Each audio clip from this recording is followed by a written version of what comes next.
What the fuck? What the fuck? What the fuck? What the fuck did I just watch? You are listening to What the Fuck Did I Just Watch? You can find us on Facebook and YouTube at WTF Did I Just Watch? Thanks for joining us, and here's our latest episode. Well, welcome everyone to another episode of What the Fuck Did I Just Watch? And this time we are joined again by my roommate, Peter Taylor. And Hi. we are discussing the movie Mixed Nuts. And I would like to put a trigger warning out about this movie. Actually, several trigger warnings. It makes light of suicide. It makes light of depression. It makes light of dysfunctional relationships, abusive relationships, sexual harassment, rape. It's transinsensitive. I think that gets everything. Did I miss something? Just about. I think pretty sure that's it. Yeah. I mean, I'm sure once we'll start talking, we'll be like, oh, and this. Either way, there's this. But it is a 1994 Nora Ephron Christmas movie. And the summary of it is the events focus around a crisis hotline business on one crazy night during the Christmas holidays, which it does, says nothing about the movie, but it's actually ripped off a little from a French film. I think it was Le Père Noël et l'Odeur, which basically roughly translate to Santa Claus stinks, or Santa Claus is garbage, or Santa Claus is feces, however you want to work.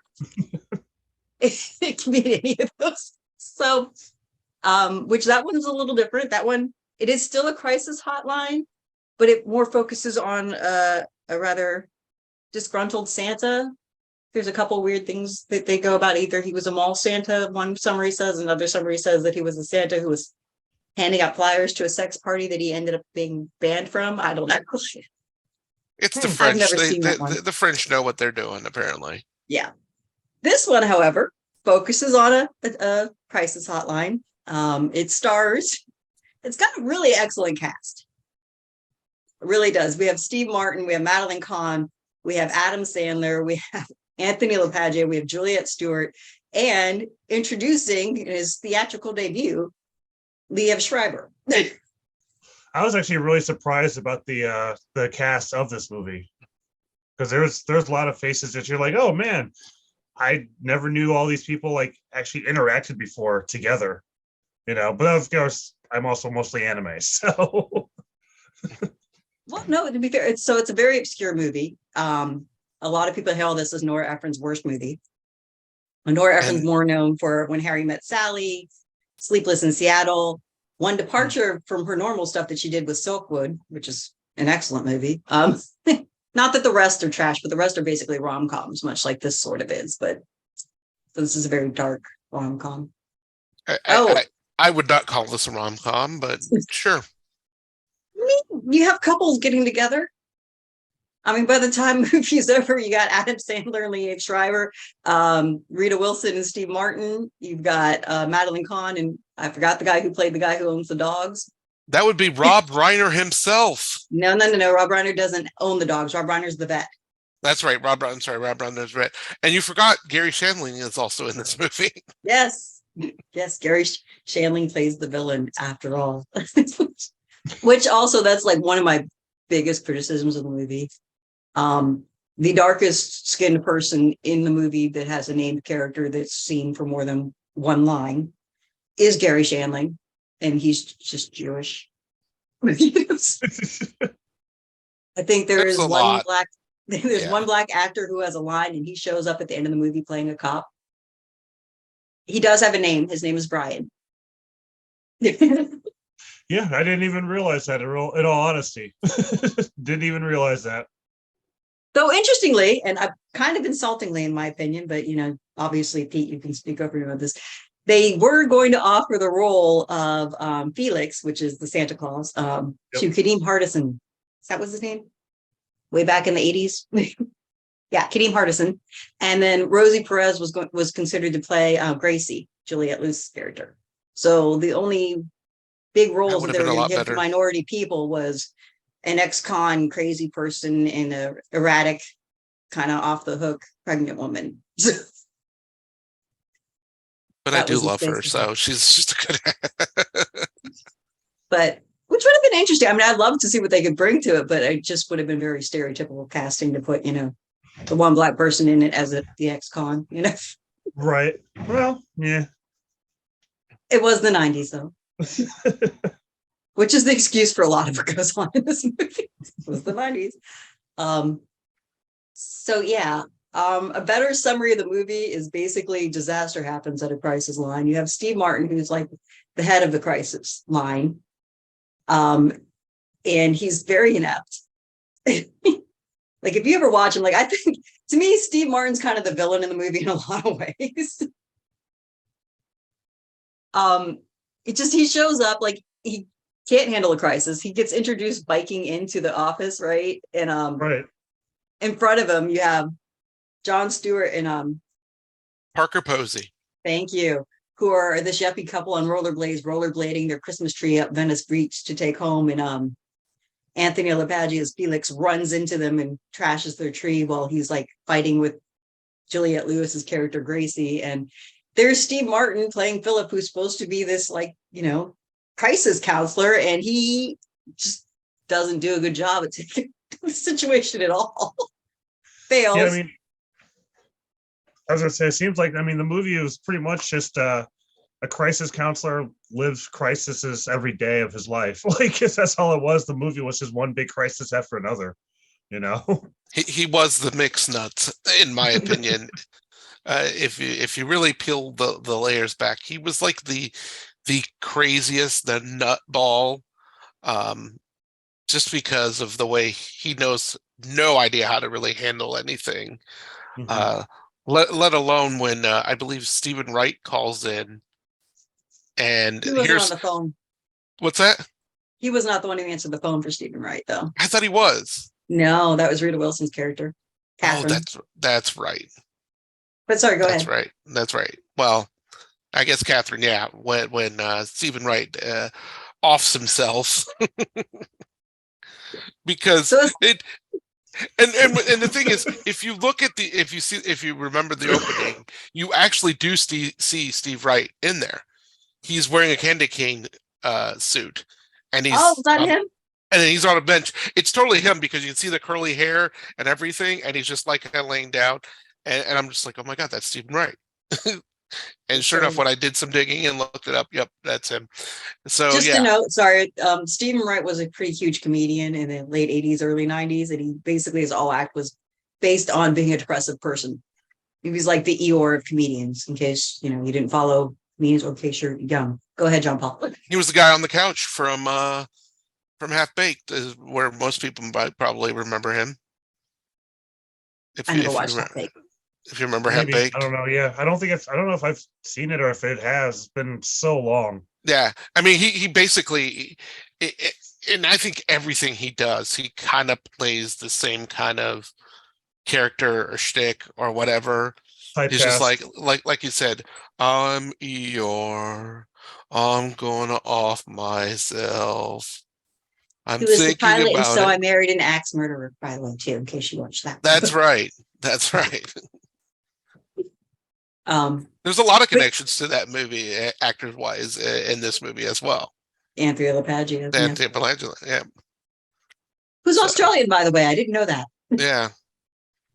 Even though he looks Italian-ish. I'm sure he is Italian descent for sure. The last name Lapaggia, but yeah. I always thought the accent was supposed to be like a New Jersey Italian, but I think it's just him trying to disguise his Australian accent. Maybe. Swimming. But yeah, no, the Stephen Wright scene. So we're not saying so. Stephen Wright calls the crisis hotline, has a gun in his hand. Of course, they can't see this. This is not video phones. These are landlines. Well, your old ones, rotisserie, touchstone phones are still kind of You like mean not rotary. Rotisserie, Yeah. You mean rotary, yes. Rotisserie, nobody knows the difference. Thank you. But I do. I like food. Hold on. he's like, yes, we don't 8, confuse rotisserie with rotary. Jenny doesn't 7, 6. But he calls, and they've been having a problem with their static on the lines. And the older, well, I shouldn't say the older phones, but when you still had actual phones attached to a landline, you can click the hang up button and it didn't actually disconnect the line. What it would do is like kind of cause a temporary disconnect so that you can it would occasionally cause the line to click in so that you can get a clearer signal, for lack of a better word. It's like a quick soft reset. Yes. Yeah, but by this time in the 90s, most phones did not necessarily have that issue. That's why I thought the joke was kind of like, okay, fine. Mhm. Yeah, why is there static on your line? Yeah. Yeah, it was a little weird. But it plays into this little suicide thing because she's like, there's static on the line. Click the little button. Click it, click it. And all the guy on the other line can hear is click it, go ahead, click it. And he's saying, I'm about to shoot myself. And she's saying, click it. And then you hear the gun go off over the line. Trigger And she's warning like- number 1. Yay, we hit it. She's like, we got disconnected.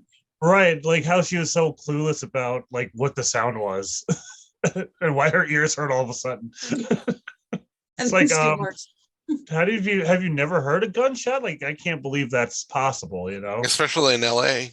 Right, Long Beach even. was it Venice Beach or was it Long Beach? It doesn't matter. I know. Yeah, I mean, I don't think it really matters. Either way, you've had to have heard a gunshot. They were in suburbia, I can tell you that. There we go. I mean, they were able to afford the rent there at one point, sort of. So it had to be someplace that was not super great. But yeah. So, and then Steve Martin's just like, well, if it was serious, they'll call back. Right. But yeah, but his method of handling the suicide calls, like before he even answers the phone, he's like, like you're a crisis hotline. Shouldn't the first thing you do is answer the phone, then the second thing you do is log it in? But he's like, time, then answers the phone, then like is more busy taking notes than paying attention. Yeah. This was definitely Steve Martin deadpan era. I think because I think of when I think of like 90s Steve Martin, I think of like this movie. I'll think of the movie Leap of Faith, where he played the swindling preacher. My Blue Heaven, yes. But that again, he's also a swindler on that. Also a Nora Ephron film, by the way. Oh, that's right. And So most the people same hated person who that, wrote but I this love wrote it. that. But I do love, My Blue Heaven because of Rick Moranis. So That would be hilarious. I don't want to get into the tangent, but I will. We won't. we'll hold off on them. But so the whole suicide crisis line, the people on it, it's just the most capable one is Madeline Kahn's character, Mrs. Munchnick, right? Mrs. Munchnick, who gets stuck in an elevator. Who I And her adore. car. Her and Liev Schreiber, those two characters are my favorite. It's awful, and I know, but like Mrs. Munchnick, I think is so funny, mostly because of that one scene where the harassing caller calls, the one that wants to talk to a woman and says sick things over the phone. She picks up the phone and he's like, I don't want to talk to you, Grandma. I don't want to bust your cherry. And she's like, oh no, here I've been waiting my whole life for you, and now you don't want me. I believe we were discussing my cherry. Right. So then he hangs up and she's like, I'm so good at this and I'm going to lose my only. And I don't know, even like the first time I saw this movie, I just loved her because of that. Like everything else, I'm like, I think I knew one day I'd probably turn into her. I don't know. Well, I mean, again, this is the famous actress from like Young Frankenstein, High Anxiety, a lot of Mel Brooks, Blazing Saddles. I mean, Clue. and Clue, exactly. So you're just kind of like, oh my gosh, you know something great is going to come out of her, and yeah, she does. I mean, her rap in "Stuck in the Elevator." I mean, oh my gosh, just look up that clip because I know you can find that clip. It's the whitest white lady rap you've ever heard in your life. It is so hilarious. I mean, it's one of the few moments where I can say I laughed hard during this movie. There aren't many because this movie is not as funny as it makes it out to be. No. Because the trailer is very deceiving. I mean, there's some funny in it, but mostly you're laughing where you probably shouldn't be. Yeah. Like cringe laugh. It was just a lot of stress and chaos to me. Like there were funny parts, but like I was just like, man, there's just too much going on with these personalities that are just not like I would not be able to handle these in real life. Like why does everybody panic so much? It's like I understand that it's supposed to be comedy, but the panic just doesn't play out well. I mean, it could be just also a translation of differences from now versus back when this was actually released. No, I mean this movie. I mean, I believe if I remember right, I can look it up right now just to be sure. Let's see. It didn't do well. It did, let's see. It had a budget of $20 million and it made $6.8 million. Oh wow. Yeah, it flopped. It did not do well at all. And it's sitting, if anybody cares about tomatoes, it's sitting at a 17 on Rotten Tomatoes. A lot of times this is hailed as Nora Ephron's worst film. Yeah. So, I mean, it's not great. And it's definitely like, I mean, I know when we try to get ask people to want to join us, I know a lot of people are like, I don't know this movie. And people are like, oh my God, Steve Martin was in a movie in the 90s. I'm like, yeah. Several actually, but So, but right. yeah. yeah, it's weird. Either it was like I never watched it, or it was people would say they loved it. And I will say, like up front, what the appeal of it is, to me especially, is because it's misfits. It's not your normal Christmas movie where you have like the family and they're like family angst at each other, or the privileged couple that's having a rough time adapting to each other's family. It is a true group of like the worst stereotypes of themselves, misfits. And I love that concept. I don't think it pulled off as well as it should have, because they went too extreme with every fucking character. It's like every character they just kind of went to a negative stereotype with in every way possible. Yeah, in my opinion. And that's what kind a of very took good way to describe that. Yeah. Yeah. But on the flip side, you have the soundtrack that has every single basically holiday hit that could possibly be, up to the time being. I mean, it has so many, like, I mean, even had the Alvin and Chipmunks Christmas song in the background in a part. And, it just had a whole like, hey, these are great songs. Let's spend the money on the Christmas song. So I thought it was funny for having this like these crazy, just happy, normal, upbeat Christmas songs to contrast what the movie is. And it was just like, hey, yeah, this was kind of dark, very, very kind of dark comedy-ish. Like I said, it had some, I'd say it had three funny parts. And then that was it for me personally. And then the rest was like, this is a straight up drama more than anything else. Mm-hmm. And it's not just because the subject matter, but just because of the way everybody was kind of acting in it as well. Like, everybody kind of seemed out of place in certain scenes. Except like let's say a couple of scenes that were really funny. I mean, I'll go into it. I really did enjoy Steve Martin dancing with Liev Schreiber. That is like my favorite scene. Was so entertaining for so many levels because both of them are great dancers. Right. And then the way they both play off each other in that scene, the chemistry was really well there. Which to me, it proves to me that yes, they're both really good actors. And because I totally forgot that Liev Schreiber was in this movie. In my head, I think, oh, Liev Schreiber, the first movie I know him from is the Scream franchise in 1996. And I'm like, whoa, wait a minute, this was before that. So, yeah. I think Liev Schreiber looks gorgeous, by the way. He's very attractive. Very attractive.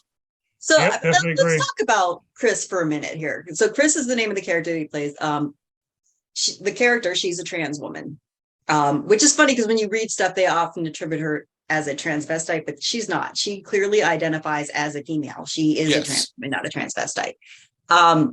When I say it's transinsensitive, because, well, one, obviously, Liev Schreiber is not a trans actor. He's a white heterosexual male. I don't even think he's bi, as far as I know. To be fair, in the 90s, there's not a lot of people that are out, whether they're trans, whether they're gay, whether, they're bisexual, whether any of it, like basically. Yeah, this is definitely before Ellen came out, I think, too. Yeah. I mean, when you think about even Birdcage, what is that amazing actor's name who played the wife? That would be Nathan Lane. Yeah. Nathan Lane was not even out when he played in the Birdcage. So, I mean, like it was, I don't want to say it's unheard of, but people were not openly out. So likelihood of actually finding an actual trans actress is probably zero, So not that I think they would have looked for one anyway, But what I will say about this and like Tu Wong Fu and stuff like this, it gave visibility where there was none. Really. Yeah. You didn't see trans, you didn't see gay, you didn't see drag queens, you didn't see lesbians. Like, I'm not saying that there wasn't anything out there, but it was very, if it was quiet, it was obscure. It was for a niche audience that you never fucking heard of. Like if you were just a normal living in the suburbs kid or person, you would not have any exposure if it were not for movies like this. Right. Now, I mean, and some of the exposure, in my opinion, was negative, but not completely. Like, it wasn't like the very bad versions of negative, but they were very stereotypical negatives, in my opinion. I mean, some of them were okay. Some exposure of it was okay, and some of it was not, because of the nature of the movie being chaotic and extreme personalities in general.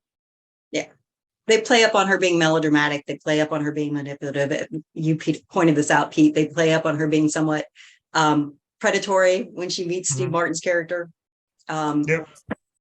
But the opening scene where you see her for the first time, she's calling the crisis line. She gets Steve Martin. She's depressed, which in a way, this opens up the idea of what it's like for a trans person in the holidays when they're not accepted, right? So she's depressed. She's, calling the line saying she's alone, that she wants to be somewhere to talk to somebody. She kind of is letting out crocodile tears at this point, though, to try to get the address out of Steve Martin. So that's where it gets negative, because it makes her seem very manipulative. And then they show her coming out with her whole family there. And, there's a little girl going through her purse playing with her stuff, which seems kind of weird. Her dad calls her Arnold Schwarzenegger. And when she says, she doesn't like that, the whole family starts chanting Arnold at her. And this scene always breaks me. I don't care what you identify as. Almost everybody has probably had an experience where there was a bully or somebody who made fun of them for some reason, whether it was because you're fat, whether because you're weird, whether because, whatever reason that you were feeling sensitive and didn't fit in. And there's always somebody in your family that will probably have preyed on you about it. And to have your whole family join in on that joke against you, especially the holiday, it just makes me want to cry, because I felt that. Right. Like if you were the fat kid, they might pick on you for being fat, whatever reason. And this doesn't equate to what a trans person goes to. I don't mean to make it sound that way, but the empathy is there even when you don't understand the situation. Now, what I don't know about the movie is if they were trying to make that be a funny scene, or if they were trying to really set the tone to why she was really distraught and trying to get out of the house. I mean, I'd say they were definitely trying to set the scene and mood of why she's, contributing factors to it. That'd be my opinion of it. And I kind of agree with you guys on that. Like I said, even though, like I said, I felt it was like a weird dig to call somebody Arnold, and the whole chant Arnold, and like there had to been something else behind that joke that and I was gonna research this, and I'm not sure. Was Schwarzenegger the governor back then, or was this after No. that? So it was No, after. I think so. So yeah, that's right. So this is like Terminator days for him. So Yeah. I guess I think there's even a sign that she. I know. Yeah, I know there's a Terminator 2 poster later on in the movie. So maybe you're right. Maybe this was like, hey, they're just making fun of him because he's a kind of stocky built man. Well, and she's they were built. just, You can. Well, Liev Schreiber has biceps. He's he's cut. The actor, and she, you can see that in her clothing, so. Right. So maybe that was it. Like I said, for it being even a joke, whether, insensitive or however the joke plays, it doesn't play well one way or another in terms of like being funny.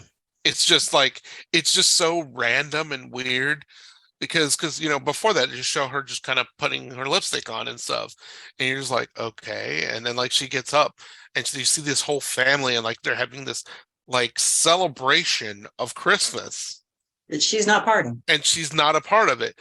And again, we understand like again, that's why, like I said, this movie does play this weird, like, okay, is this a comedy or is this a drama? Because this is a drama, okay, you see the dramatic things happening, and then they just chant Arnold, and I'm like, it's not funny. It's just bad. I don't know. It's bad comedy if it's comedy, but it's just not. Yeah, and then that's the thing. Like, I don't know. And when you try to look up any trivia, there's like nothing really on it. Like, there's nothing about like the actors feel about this. There's nothing about Nora Ephron's, take on this. Like, they don't really talk about any of that part of it at all. there's actually not a lot of trivia or a lot of stuff out on it. Now, there's been opinions written on it by the trans community. Some of them are more positive, some of them are completely negative. You know, it just kind of varies, but almost everyone points out to that scene as being very traumatic for them to watch. Okay. And I can imagine. Yeah. Like there's no doubt in my mind that would be traumatic then to watch, again, especially that's if you more weren't drama actually- than comedy, than, like I'm saying, like what this movie really is, than Yeah. what it was sold as. And who knows, like I said, what was like let me double check, what was the release date on this? So yeah, it was 94. released right before Christmas, December Mhm. 21st of 94. Mhm. So it's like, okay, you're releasing this being a, I mean, I guess would this be a family? Hey, everybody, let's go see this PG-13 dark comedy with Steve Martin. I don't know. I'm just trying to think back in my head, like, Who was this marketed for? Especially at the yeah, time of release. yeah, exactly, exactly. Because Yeah. I've thought I've been, it's in my head lately how, like, I feel like sometimes movies are not released when they're supposed to. Like lately, the new trend is, if you're going to release a horror movie, you release a horror movie for whatever reason in July, August, sometimes November, and I'm like, Right. what? Well, It's like, it's strange. so there were like 5 Christmas movies that came out this year. It was The Ref, The Santa Claus, Miracle on 34th Street, and Trapped in Paradise, which I'm not familiar with, but sounds vaguely familiar to me. Trapped in And it was this. Paradise is Dana Carvey, uh, Eugene Levy, and Nicolas Cage. They're bank robbers, and they There. Okay, I remember it now. okay. All right, but so those It's were very like the entertaining. biggies. So that's what it was competition. I would say of any of those, the one that should have won was The Ref. And when I say Miracle on 34th Street, obviously that was a remake, not the The original. remake, yeah. But another weird, interesting fact about the character of Chris, it was originally offered to Chris Farley. And he turned it Really? down, and there's nothing in there about why he turned it down. I Well- don't know if it's because he didn't want to dress as a woman. I don't know if it's because perhaps he thought it was trans insensitive. I don't know if he was uncomfortable with his body in a dress. But there's nothing. It just says he didn't take the part. Well, then a lot of this is starting to click for me. If you look at what this cast is essentially part of an SNL. Oh, definitely. Because Steve Martin, I mean, no, he's not or it was, but no, he's not an actual SNL cast member, but he basically is. As many times as he's hosted over the years, he's I thought basically he actually become. was a member back in the day. I think he was just a Originally. guest. I think that's the Mandela I effect. thought him and Eddie Murphy and them were all in it. But, oh well. No. I think it's just a Mandela effect that people think Steve Martin, because as many times as he's been on the show, he's actually not really been a cast member, but he's been on the show plenty of times. But okay, you got Steve Martin, you've got Adam Sandler, obviously. You have oh my gosh, Tom Hanks's wife. What is her name? I can't think of it right now. Rita Wilson. Rita Wilson, who was an SNL writer, a short stint in the 90s. And Madeline Kahn, I'm sure, was probably somewhere a part of SNL. Yeah, so So- Steve Martin was never actually officially a cast member. I just looked it up. There Yeah, you go. you're right. There you go. See, He's he just was. on- There you he's go. just Was been the on there a Mandela lot. effect. He's just been on there a lot. I It's blame like- Tom King Tut. Yeah, exactly. And I think he was one of the first guests, if I remember right. But not the first. But see what I mean? It's almost feels like, okay, we're trying to make an SNL type cast into this and filled it into a mold, but it wasn't. And Adam Sandler is like, this was before Adam Sandler's like ginormous hits like Billy Madison, Happy Oh, yeah. Gilmore, and all that stuff that I'm not a huge fan of personally, but everybody loves Sandler, and this is also Sandler's like typical high pitched singing, Right. drive people nuts characters that he did that people either love or hate. I'm on the hate side. I mean, rewatching it recently, I was just like, he needs to just stop singing. Yeah, I mean, this was even before his Hanukkah song. Yeah. Yeah. And 'Cause that's I'll like be that didn't come honest, out to like 2000s. I actually hated Adam Sandler's character in this until more recently. And what made me kind of love his character in this is how he interacted with the character Chris. Okay. So, well, and here's the funny thing. So you have that traumatic appearance of Chris with her family, and then she shows up in a scene that really made little sense to me. Like I got that she was kind of out of place, but I never understood why she stood outside the door and didn't identify herself some way. You know what I mean? Which, there's a whole not funny scene about where Madeline Kahn's character is afraid that it's this serial rapist that's been attacking women in the area. The Mostly Seaside because she was, Strangler, mostly because she was Which egged on yeah, by Juliette. and that's the thing. The Seaside Strangler running joke throughout the movie plays It's not really funny. bad. It plays, yeah, it's just not funny, exactly. And you're just like, why does this keep coming back? Why does this keep coming back? And eventually you But find out why it keeps coming back. But yeah, it's not funny. it's not. And yet they keep, so Gracie, which is Juliette Lewis' character, is like basically taunting Madeline Kahn's character about, hey, maybe the Seaside Strangler's at the door and, it's waiting there to rape you, and, just not funny. And, so now this woman's freaking out, and there's somebody knocking on the door, and then you have Chris's character awkwardly standing outside the door. And I know this shouldn't be funny, but this was kind of funny when Madeline Kahn's character says that you'll end up in jail with a large hairy man that will make you his girlfriend. And you see Chris's face, and she's like, yeah, it's like, really? That Okay, sounds cool. appealing. sounds good. And it shouldn't be funny, but that did strike me as funny. Just the perfect expression of contemplation on her face at that moment was lovely. But like the moment she walks in the door, she's kind of accepted. It's funny. Juliette Lewis's character doesn't really act awkward about Chris's appearance at all. Of course, she's completely unaware that this woman should not be showing up to the crisis hotline anyway, because it was supposed to be an unlisted address that you didn't hand out because you're talking to people that are mentally unstable, possibly. So you really don't want to hand out the address of the counselors. But she compliments her on her deeds. And which, by the way, the whole outfit I love. My goth girl heart wants Chris's clothing. And then, just leaves her alone with the knocked out Mrs. Munchnick. And also, was the most awkward acting person around Chris is Steve Martin's character. Yep, 100%. And he loosens up after a bit. To be a little fair to him, as you pointed out, Pete, Chris is very predatory towards Philip. That's Steve Martin's character at first. Obviously, she's looking at this point in time for more than just, the comfort of another person to talk to. She's hitting on him rather strongly. And there's the dance scene that we all love. It's just an amazing dance scene when Philip finally loosens up. But then as soon as Miss Munchnick's up, boom, jumps apart. And you can make an argument that it's partially probably because he's dancing with somebody in the office who shouldn't be in the office to begin with. But I would say it's also partly because of Chris's appearance. Yep. But Miss Munchnick doesn't care. Her whole case has nothing to do with Chris's appearance. Just the fact that Chris shouldn't be in the office to begin with.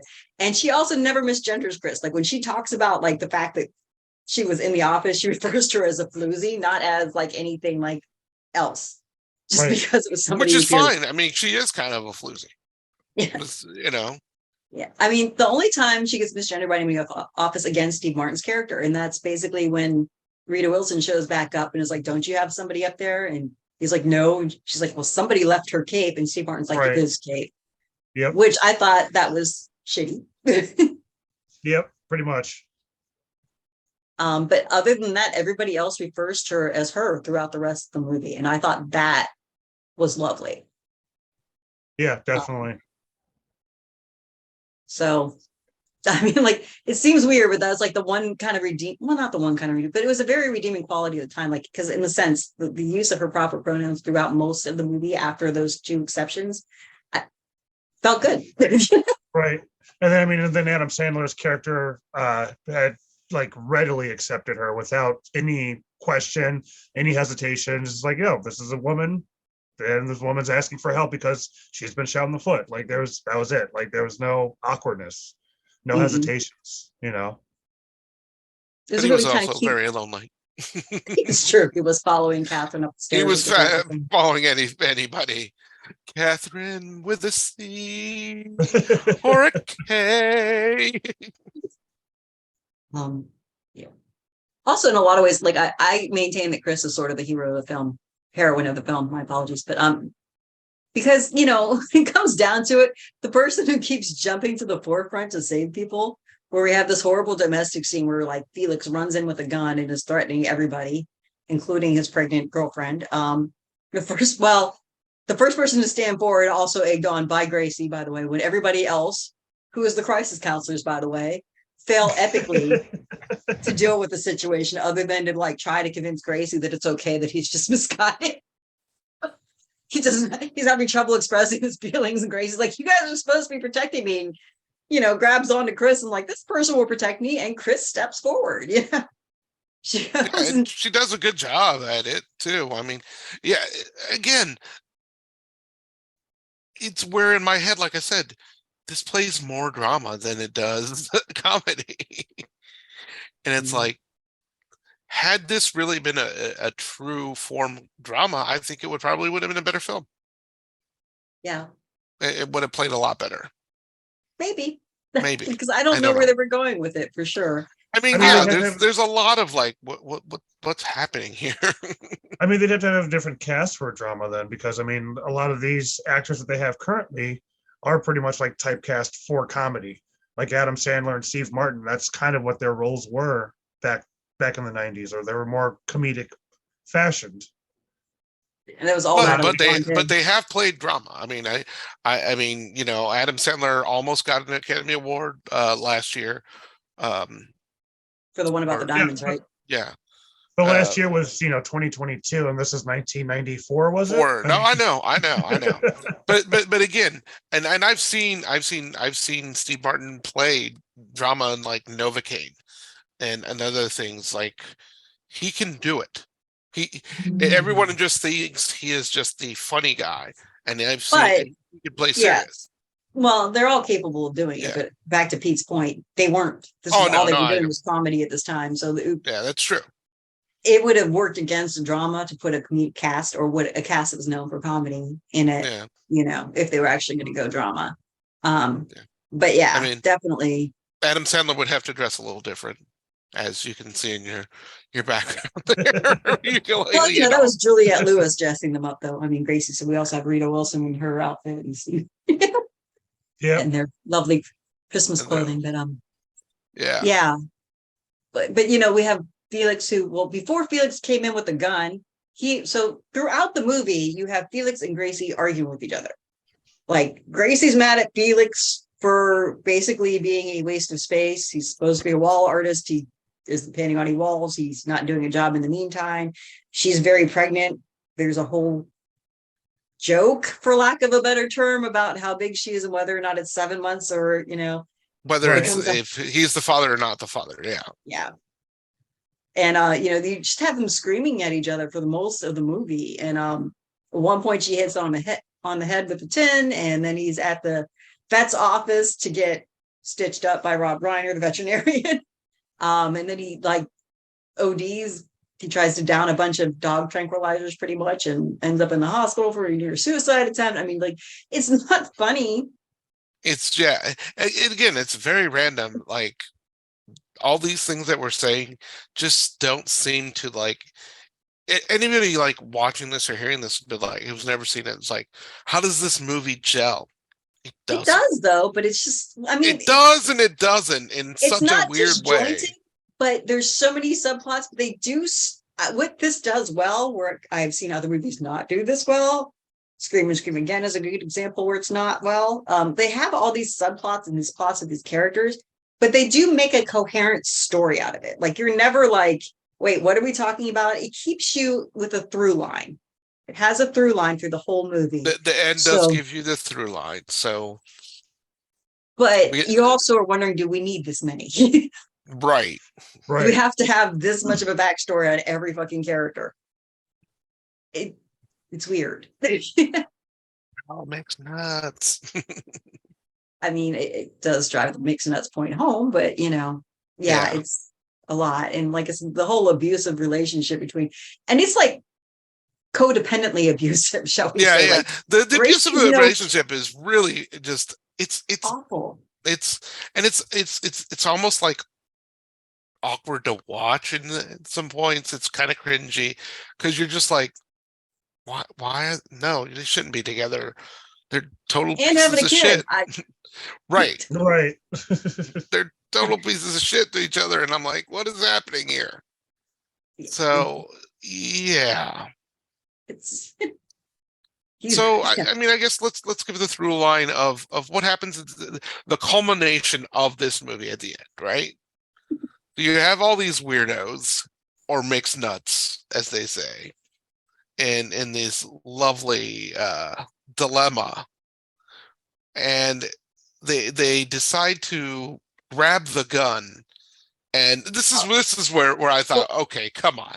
Let's be clear, they're almost all of them are around the table having Chinese food, and everybody else is nearby. Miss Munchning's having sex on the beach. Chris happens to walk in to come get her cape that she left behind. And the only person who's not really there is Felix, who enters in with the gun that Gracie had earlier because it was her protection against the seaside strangler. Yeah. Well, he went from the hospital to her store, grabbed the gun, went to the... Right. And there's where you go, John Paul. So that's where we are now. He's like... So okay, let me just fast forward. They have the confrontation. They said, okay, let's unload all the bullets. And this is where I'm just like, okay, you're unloading bullets up in the air. You're shooting them all over the place. Well, this is Gracie. This is her insane stuff. She's like, you can't just take the gun from me. You have to empty it. And she starts firing it off willy-nilly all amongst the apartment. Yeah. Yeah. And then two bullets hit Three. The front door. Is it? Two hit the front door. One hits the window. You're right. Yeah. Yeah. Okay. Two Three hit are the front shot. door. Right. 3 are shot. 2 of them do hit the front door. Right. 2 hit the front door, and then thud. And you're like, what? Well, what's this that? is Yeah. it's a doorbell. That's right. The doorbell that goes or whatever. They open the door, and I believe it's the head and the stomach, right? Head Or and the chest. Head and chest. Okay, head and chest. There comes Gary Shandling, whose name in the movie is Stanley Tenenbaum, which comes into play with that last name. Yeah, that's right. Stanley Tenenbaum gets shot. Dead. Absolutely dead. And then they have this ginormous fiasco, which I guess plays for comedy. Oh, what are we going to do with the body? Oh, what are we going to do with it? Oh, well, meanwhile, though, let's not forget Rita Wilson's character, Catherine, goes into shock. Right. And during this time, Steve Martin takes her to help calm her down and suggests draws a bath for her, which is when somebody I was watching this decided to point out. So why is the bath steaming up like this with dry ice? Oh yeah, Well, that was hot definitely water. a mood setter. Yeah, but it was not hot water. It looked like there's no way that the water was going to be that hot. Yeah. I mean, I'm sorry, no. There was no stove under that tub. But what's disturbing if you think about this in context? So she's in shock. He is asking her for consent in a sense because in a weird way. And I was trying. Yeah, I was trying to but she's not. I mean, she says she wants him to undress her. So but it's like, this is not good because this is like asking someone drunk or on drugs because she's in fucking shock. Yeah, pretty much. And you're a crisis counselor. Shouldn't have been a question you asked. You should have been, I'm going to send Gracie in to help you. Again, trigger warning. Trigger warning indeed. Because yes, I guess it's supposed to be romantic. Yeah. Fucking 90s, man. Okay. It's awful. They have sex apparently, right? Yeah. Yeah. So we move on to the zaniness of what's going on. How do we dispose of a body? I would like to point out one thing before because this will come into play later. So this is a revolver. It's a 38 snub nose, which is funny because it's also a 38 snub nose that Stephen Wright shoots himself with, but that is a Smith & Wesson and this one is a Colt. which is just interesting because Smith and Wessons are very sturdy in culture. I kind of don't know smarter than guns, lighter. so you go with your gun story. But revolver, it's got 6 bullets in it, and then you have to reload it. That's it. When Felix comes in, he shoots 2 in the air, basically. Yes. 1 into Chris's foot. Right. When That's Gracie 3. takes the gun, she shoots 1 into like a glass pane that's like an interior doorway, and 2 into the door, killing Stanley. That's 3 more shots. That's 6 shots. And even in the scene, when you hear there's one more, she clicks it one more time, you can hear the hammer click on an empty chamber. So there's no bullets left in this gun. Just be aware. Okay, go on. So we have Stanley Tannenbaum. So we have Stanley Tannenbaum's body, and everyone's flipping out. Oh, what are we going to do? And I'm going to say, I'm going to fast forward, skim through most of it. The bright idea is, let's stuff his body and make him a Christmas tree. Yeah, Which wrap I him in was, burlap sacks. And, yeah, I was like, what? though I was to point one thing that I did think was funny. Like I said, the things that I laughed at, most people would probably be like, this is not the funny scene. But when they're coming up with ideas, so one of them was like, let's cut them up into little pieces and wrap them up as Christmas gifts. As gifts. And Right. the reason why they say no, you have Juliette Lewis going, but then who would we give them to? Right. That was their objection. That was the objection. That's right. We don't know who to give these chopped up bodies into pieces. Oh, wow. And I don't know, that it just makes me laugh every time I see.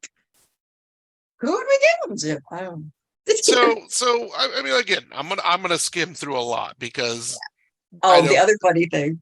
go. Sorry. So this is so, like, as you pointed out, they have turned Stanley into a Christmas tree. Stanley's last name is Tannenbaum. Tannenbaum is German for Christmas tree. So that's definite foreshadowing there with his name.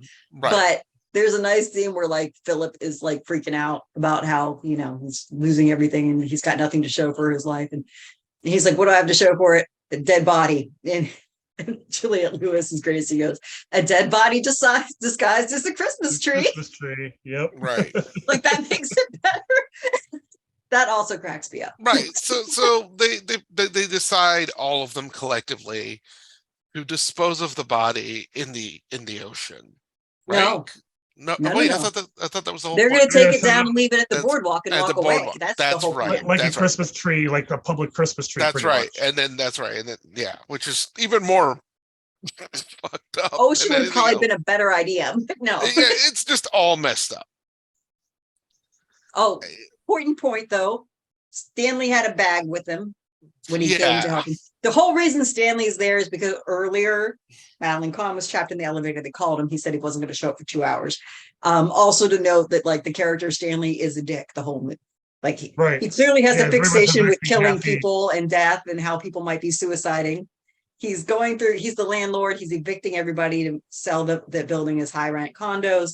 And as he's walking through the lobby, he's like unscrewing light bulbs to make it dark and like shutting off the exit lights and like obviously a horrible person. See, for me, and again, now that you know who he really is, when we retrospect that makes all sense. It makes it more obvious. Before, you just think this guy's a fucking cheapskate who doesn't want to spend any extra and is just dimming the lights, turning the light even off on the exit to the building. So there's all of that. In retro, it's really creepy what he's doing. In retro, it's totally creepy. So, okay, we've been around this bush enough. Okay. So, surprise. Who wants to tell everybody this fun surprise of this body? Go, Jenny, go. So they're walking him down to the boardwalk. Mrs. Munchnick joins in after having some great sex that has solved all her problems on the beach with the guy who owns the dogs that used to hate her, now loves her. Sand all pretty over much her. pretty much uncarened her. Yeah, Uncarened her. Nice. I like that. I like that. They're happily trudging down the boardwalk, singing lovely Christmas carols, which is funny because, like, I don't know why I feel like they need to put in stuff, but Madeline Kahn is a trained operatic singer. She was. And almost every movie she's ever in where she has a singing part, they have her sing badly. And she does that here too. So she's off key, off key. It was real bad. they're traipsing down. All of a sudden, they run into the rollerbladers whose trees got destroyed not once, but twice by Felix when he was running amok and being crazy in the streets. They decide they're going to trash the Christmas tree that is actually Stanley Tannenbaum because the rollerbladers don't know this. They throw the tree in the air.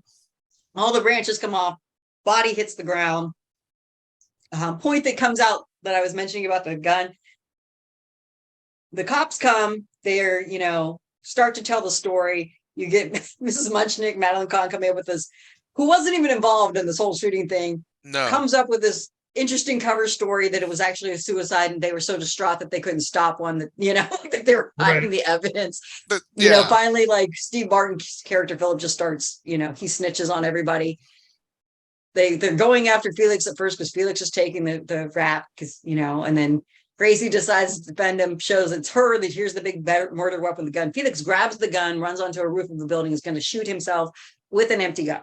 That's my point about why there were 6 shots. 6 shots, there's no bullets in it. The only thing he could have done to himself at that point was jump off the building, which was another possibility. Again, Chris tries to come to the rescue. She's like, hey, I forgive you for shooting me in the foot. Of course, Felix is a dick to her and is like, I didn't care about shooting you in the foot. And then Steve Martin finally comes to his own and talks him down off the roof. We're with the cops. Rita Wilson's Catherine character hands over Stanley's bag to the cops. And they're like, this was Stanley's. So the cops open the bag. Lo and behold, it's the tools of the Seaside Strangler. His signature kill was fishing twine with kelp on it, I believe, correct? Yeah, fishing twine, like rope and something else random. Like tape or something, like stereotypical, hey, let's freak out the cash serial killer rapist kind of stuff. Yeah. And so the cops are like, wow, we got the Seaside Strangler. So instead of Gracie having to go to jail, she gets the reward for killing the Seaside Strangler, $250,000, which saves the crisis center, which was going to end up going under because being evicted. In theory, it saves it. In theory, it saves it. Yeah, but before that, when she asks Steve Martin's character, Philip, how much money you need, and he goes $5,000. The look on her face of like, that's a lot of money. When she's getting $250,000, I was just like, wow, you're really a piece of shit. 2 things on that, though. That's true. But first of all, this is a funny thing we did point out. So one of the big problems, amongst others, that Felix and Gracie have, that's Juliette Lewis and Anthony Lapaggia, is that they're broke. Yeah. Which I find interesting because Juliette Lewis has a store that she clearly owns on the Venice Beach boardwalk strip.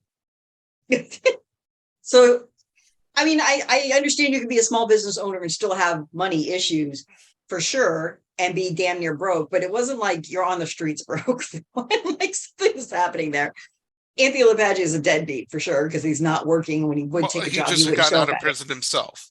Yeah, and got out of prison 7 months ago, which is the long running joke about why she's only 7 months pregnant, but looks like she's more pregnant than that. Right. But yeah, so $250,000, which it's 1994. That never really sounded like that much money to me. I mean, it's not like you could retire and live a life of wealthiness off of it. You know what I mean? But it is something that might help you pay, I don't know, part of your medical bill if you went to the hospital. Right. Or raise a kid. So, diapers and formula and everything else. An edge. So, but her mind's probably thinking along those lines. John Paulson, like 5,000 of that 250,000. I'm sorry. The look on her face was just like, do I really want to help you out? Well, she did. She's like, 5,000. What have you done for me lately? That's what it looked like. It looked very like, maybe I should. Yeah. And then, of course, she goes into labor and gives birth under the tree with a veterinarian assistant. But my favorite thing about that is the look on Adam Sandler's face when she's. It's like sheer disgust. He's like. But yeah. So, and to me is the problem with the movie. And I guess this is why it's a comedy and not a drama. Because you have all this shit that has happened. You have the fact that this is a very dysfunctional relationship that Gracie and Felix has. And, this kid pops out and they're like, oh, everything's okay now. Right.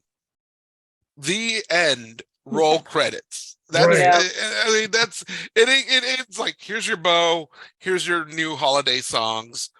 The end. Done. Now all is great in the world. I mean, what's really crazy is, okay, so you Google this movie, and obviously you're going to get reviews.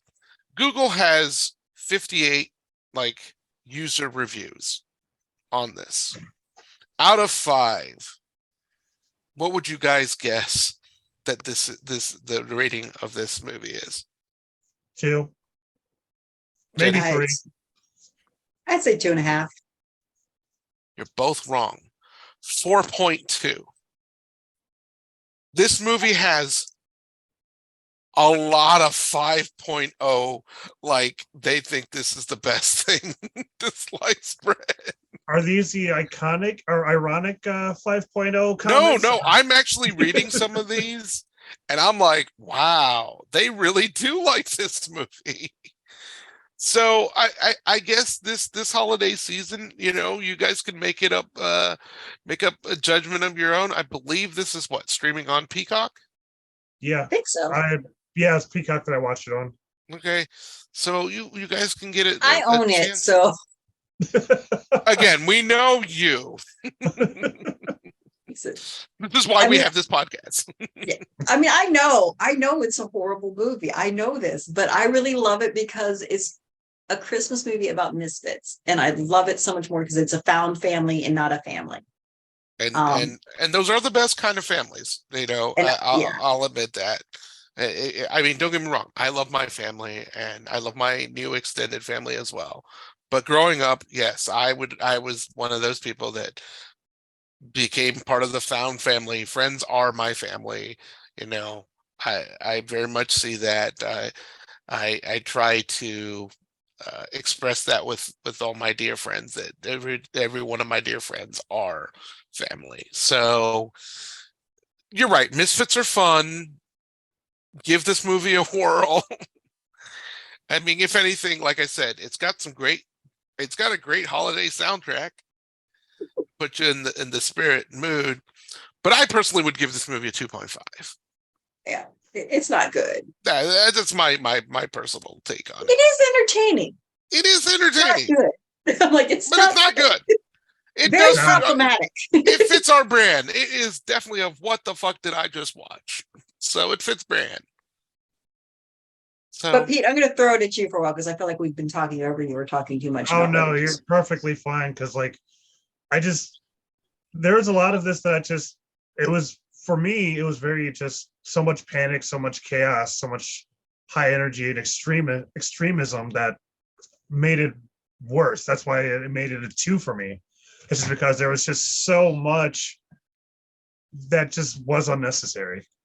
I'm just like, I couldn't handle this. I can't handle it. Like, I can watch the movie. The movie is fine, but like trying to thinking of myself in that situation, I'm just like, I'd hurt people. Like, I'd hurt people or just leave and be like, you know what? I'm done. Bye. Like, totally agree, sir. Totally agree. I will say in a lot of ways, this movie is to people with anxiety the way a strobe light affects people with epilepsy. It's because it really,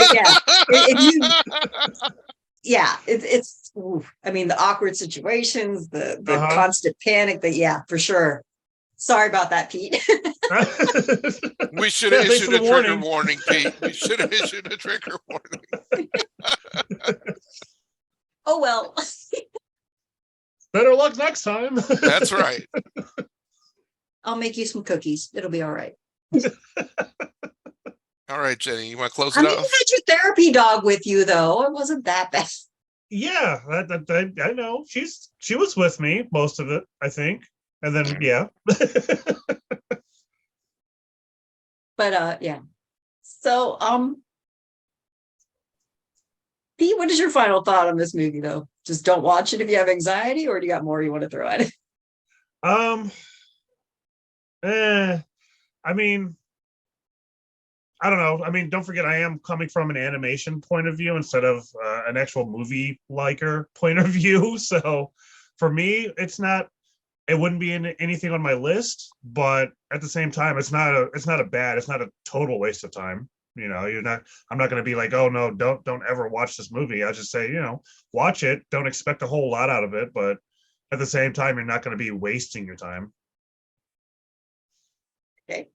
John Paul, your final thoughts on it? I mean, honestly, my final thoughts are, you know, it's there. It's a movie. It's got Steve Martin. If you are one of the completionists and they're like, you know what, I haven't watched this movie with Steve Martin.